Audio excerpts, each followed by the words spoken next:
Welcome back to our AFL Explained series.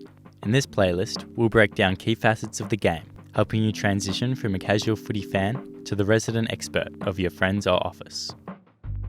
In this video, we break down the winger's role and objectives. The wing is often regarded as one of the hardest positions to play on the field, and it's incredibly reliant on well-executed running patterns and maintaining the correct distance from the contest. The winger's primary role is to link the play from their team's backline to their forward line, operating predominantly on one side of the ground between the 50-metre arcs. And while they have a lot of free roam during general play, wingers must remain accountable for their opponent, as there is an equally damaging player attempting to execute the same role for their team. In order to play this position effectively, players must possess an elite two-way running capacity, allowing them to constantly track the ball up and down the field, run inboard to provide an option, cover a defender's man, or push wide into space for a switch. Skills are another high priority. Being the link player, the ideal winger will barely waste a possession, and they are often relied upon to take the final kick into the forward line, a kick widely regarded as the hardest in the game. At centre bounces, teams will typically have at least one winger cover the defensive side of the stoppage, and if the other winger isn't doing the same, they will either target the offensive side or hold their space for a releasing kick.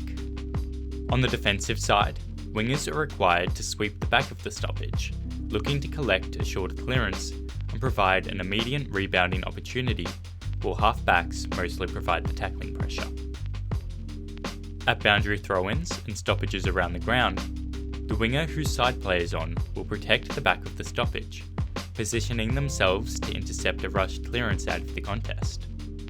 It's crucial that a winger doesn't get sucked into the contest, and can also provide a crucial releasing option for an under-pressure midfielder. The other winger covers the defensive angle, from side on to a slight angle behind the stoppage. They cover a dangerous kick inboard, and in offense, they offer a short option or a switch to the open side of the field. While wingers have a green light to enter the forward line, they will generally stay outside the 50, forming part of their zone as teams try to create repeat forward entries, in particular blocking the exits on either flank. When the ball is in their back 50, wingers are accountable for their man. However, their best use is to provide a quick release out of the back line and an option to switch the play on the other side.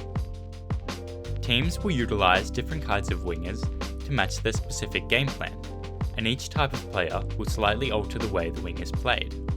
Smaller, running wingers like Andrew Gaff and Isaac Smith will be given more freedom around the contest and seek to break the lines with run and carry. Taller wingers like Adam Tomlinson or even Matthew Richardson in his final years are relied upon to impact the contest in the air, providing a target in the middle of the ground to link attack and defence.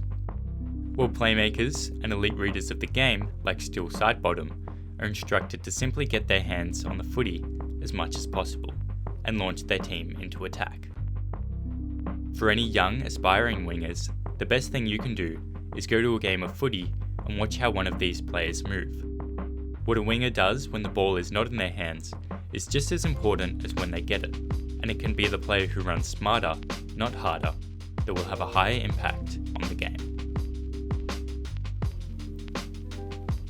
If you would like an area of AFL explained, please leave your request in the comments below.